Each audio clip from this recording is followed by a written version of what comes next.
జనం దగ్గరికి పోతాం. ఏ సోయిలేని ముఖ్యమంత్రి ఆయన ముఖ్యమంత్రి అండి నాకు అర్థం కాదు. తెలంగాణ వంకాయలు తెలియదు, బెండకాయలు తెలియదు ఆయనకు. ఆంధ్రాల దగ్గర చెప్పులు మోసినోడు ఆయనకు చరిత్ర తెలియదు, మన తెలియదు. ఇంకా రామకృష్ణ గారిని గౌరవించుకునే ఆలోచన లేదు ఆయనకు. నేను ఇంతకుముందే చెప్పిన ఆయన ఎంబడి ఉన్నోళ్ళంతా సెప్టిక్ ట్యాంక్, ఆయన సెప్టిక్ ట్యాంకే, ఉన్నోళ్ళందరూ సెప్టిక్ ట్యాంకే. తెలంగాణ ఏం ఉద్యమంలో ఉన్నాడని చెప్పి ఆయనకి ఏం తెలుసు? తెలిసినా కానీ తొక్కుతున్నాడు ఆయన, తెలిసిన చరిత్రను కూడా తొక్కుతున్నాడు ఆయన. అయితే ఇప్పుడు వాళ్ళు తీసుకోపోయి వాళ్ళు పైసలు పెడతామంటే విగ్రహాలు పెడితే ఎవరు పడితే అన్ని పెడతావు అయితే విగ్రహాలు.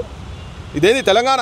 అయ్యా జాగిరి కాదు ఇది, అందరిది ఇది. సంగీతానికి కులమత భేదాలు ఏంటి, ప్రాంతాలకి సంబంధించి అంటే ప్రాంతాల ఎందుకు ఇది సేమ్ ఇది క్వశ్చన్, మంచి క్వశ్చన్. యా సంగీతానికి సాహిత్యానికి ఏం లేదు మేము కూడా అంటున్నాం. మరి మా ఊళ్ళని కూడా గౌరవించాలనా లేదా? మా ఊళ్ళని గౌరవిస్తే మీతో మాకు పంచాయతీ లేనే లేదు కదా.